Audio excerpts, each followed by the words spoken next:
0713909037. Weka comment yako hapo kwenye message, lakini pia simu kama 3 tu popote ulipo. Unaitwa nani? Unatusikiliza ukiwa wapi? Lakini maoni yako ni yapi kutoka kwenye wimbo ambao umetoka kusikiliza? Jamaa mimi naomba kazi sana. Mambo. Mzima. Mimi niko poa kabisa. Nazungumza na nani, uko wapi? Unazungumza na Witness Saidi kutokea Bigwa, Morogoro. Karibu, tupe maoni yako. Ngoma ni nzuri sana. Haya, asante sana Witi. Kwenye line ya simu, hello. Hello. Habari?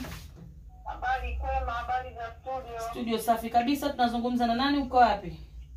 Naongea na mama yangu pande za Kibugu Tuliani. Huyo dogo na usahau vizuri, ni wa kwetu kabisa. Mimi namuombea, namwambia kazi, ajitahidi zaidi ya hapo. Shukrani sana kwako bwana. Haya, na mimi pia. Haya, asante sana. Mema. Jamani, simu imekata. Mama, umemfahamu? Halo. Anasema anakufahamu vizuri, wewe wa nyumbani kabisa, anakuombea.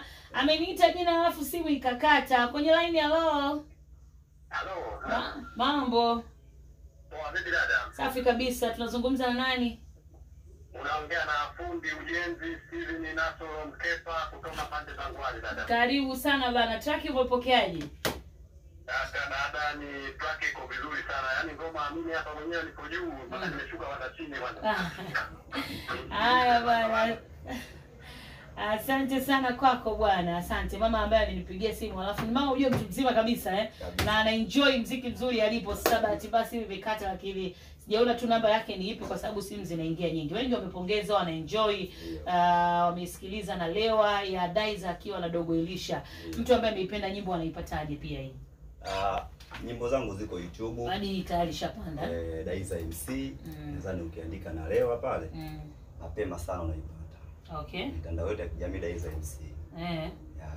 Hivyo bana, ukiandika tu Daiza MC unaandika na leo unaweza kuipata. Ziko zingine nyingi ambazo amezifanya.